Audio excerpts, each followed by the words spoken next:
Isang demonyo. Oh, tingnan nyo. Ito, ito. Nahuli siya eh. May picture siya kasama yung mga diskaya. Sabi ko nga sa inyo, si Magalong meron lang project sa kanyang probinsya na dispalinghado. Pucha, sinisira na yung reputasyon niya. Ito si Ping Lacson, may picture pa eh. May picture siya, tapos siya ang nag-iimbestiga.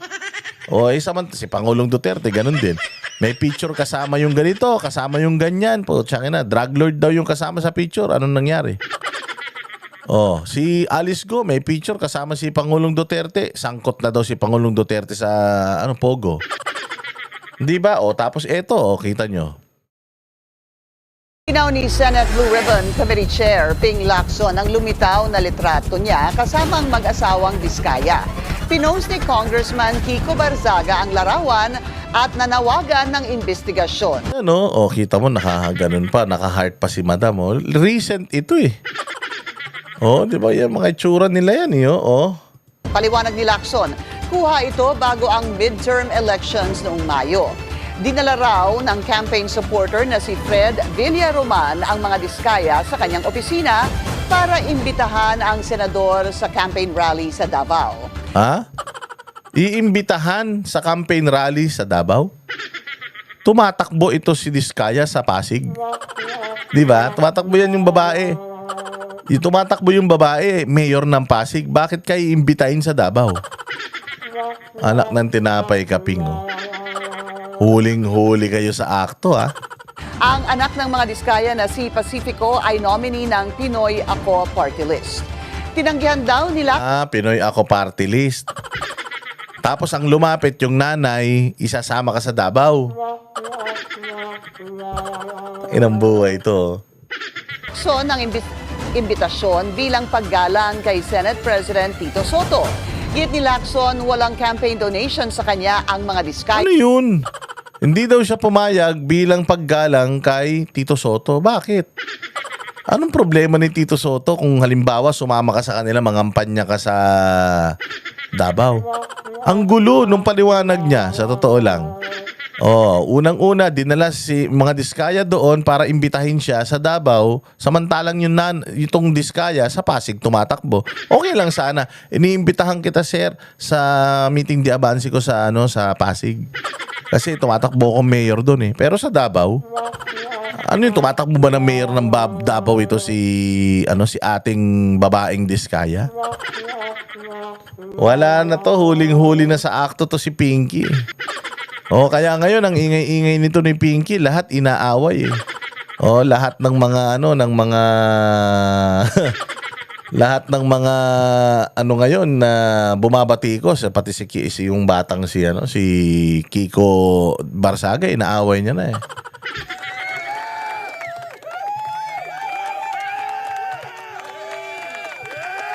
Oh, eto, pakinggan natin. Ito maganda rin to itong issue na to bago tayo magtapos.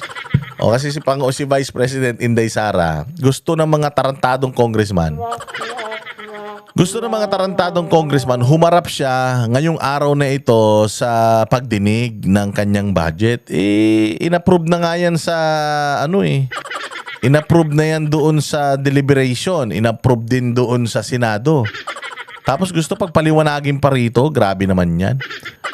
At saka isa pa, bakit ba hindi nakarating si Inday Sara dyan? Kasi tumutulong si Inday Sara.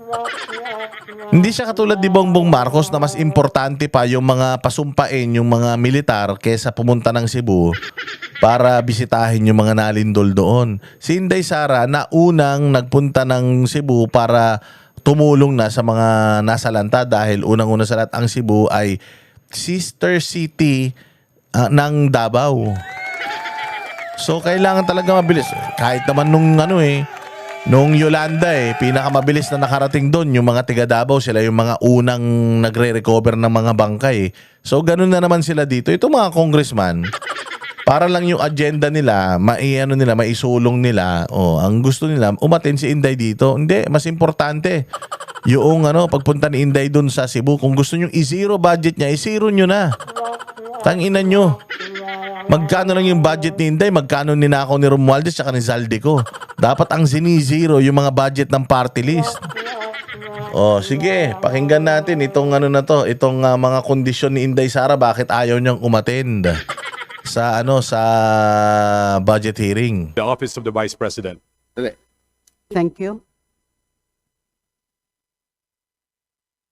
Oh, Mr. Speaker, I withdraw the motion, Mr. Speaker, Motion withdrawn.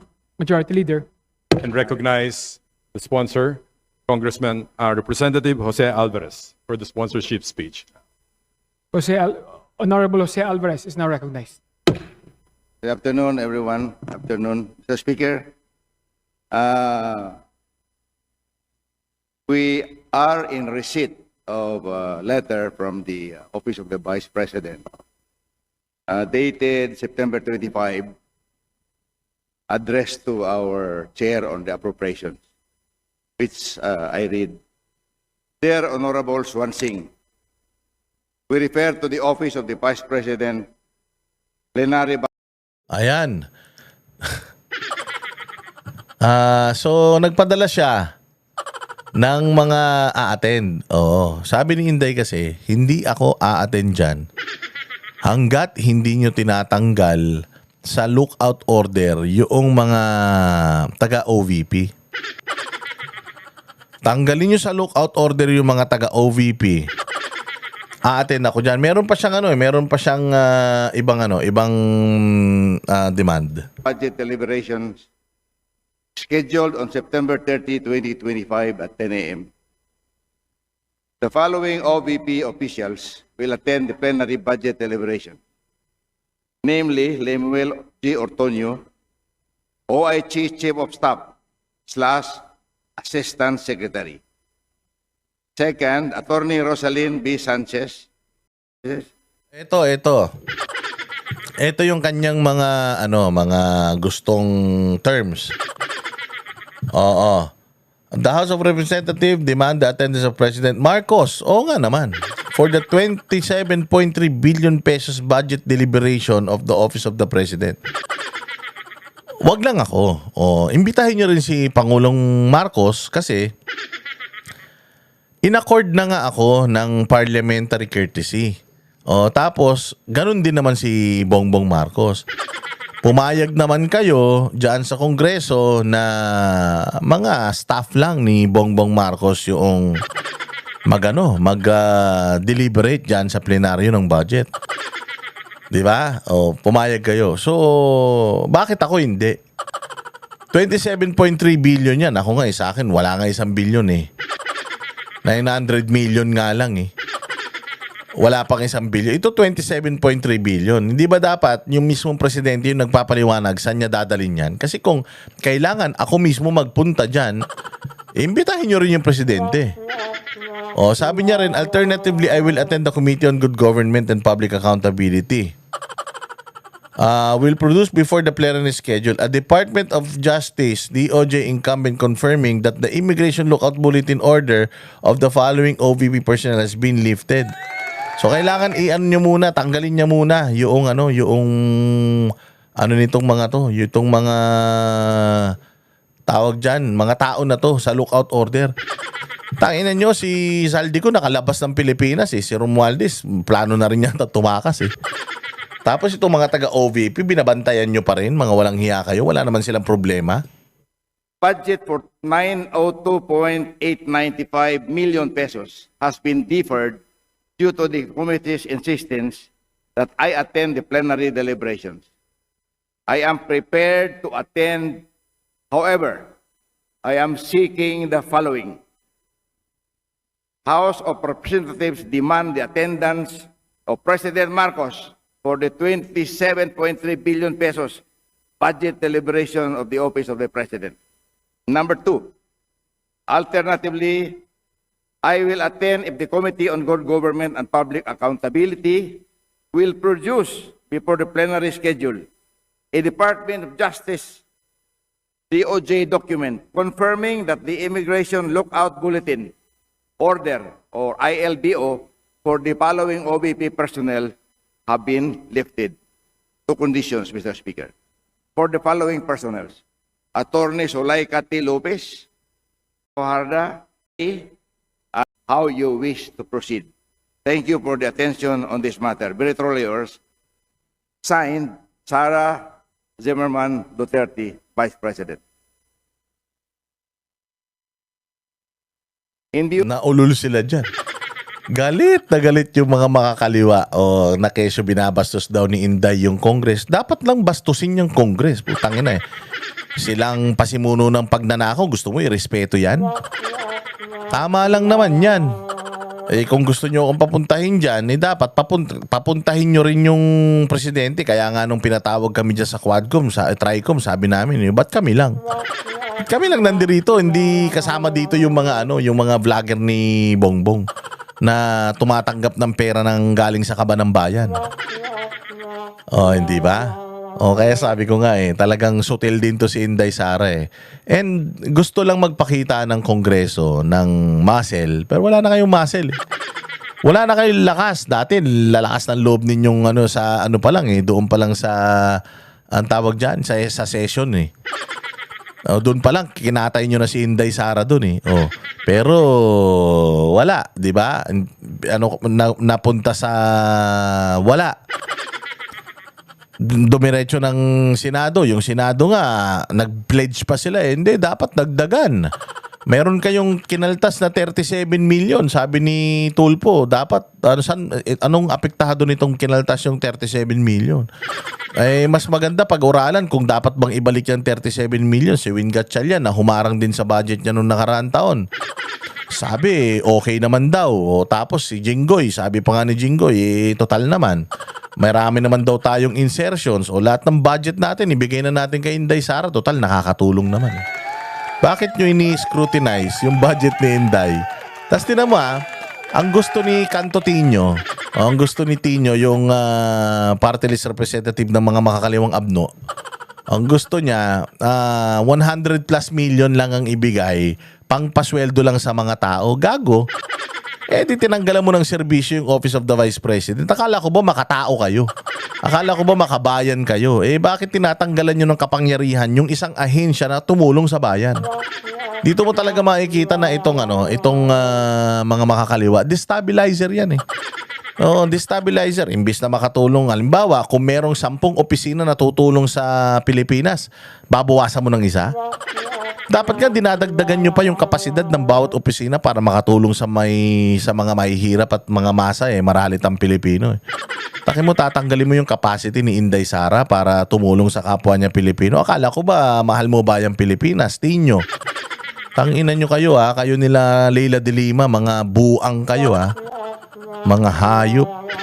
So anyways, ayan po ang ating balita ngayong araw na ito at magkita-kita po tayong muli sa ating susunod na vlog. Marami pa po tayong mga pag-uusapan, issues na talagang napapanahon. Parating po kayong naka-like, subscribe, and hit the notification bell para lagi kayong updated sa lahat ng ating mga kabalbalan dito sa YouTube. Mabuhay po kayo, magandang araw po.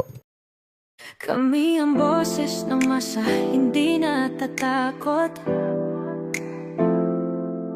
Katotohanan lang, di kami nalulunod.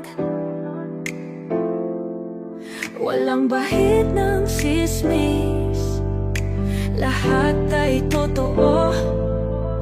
Kahit sino ka pa, pag mali ka babanatan ka. Walang pinipili kulay, wala kaming kinikilingan. Basta para sa bayan, kami lalaban. Pagdama palakpakan, pag mali banatan, di matitinag, di matatakot. Para sa bayan, tuloy ang sigaw. Sa harap ng kamera, walang halong takot. Mga baluktot, lahat kayo'y tutumba. Ang hustisya at totoo, yun lang ang mahalaga. Kahit sinong harang, di kami matitinag. Walang pinipiling kulay, wala kaming kinikilingan. Basta para sa bayan,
sa harap ng kamera.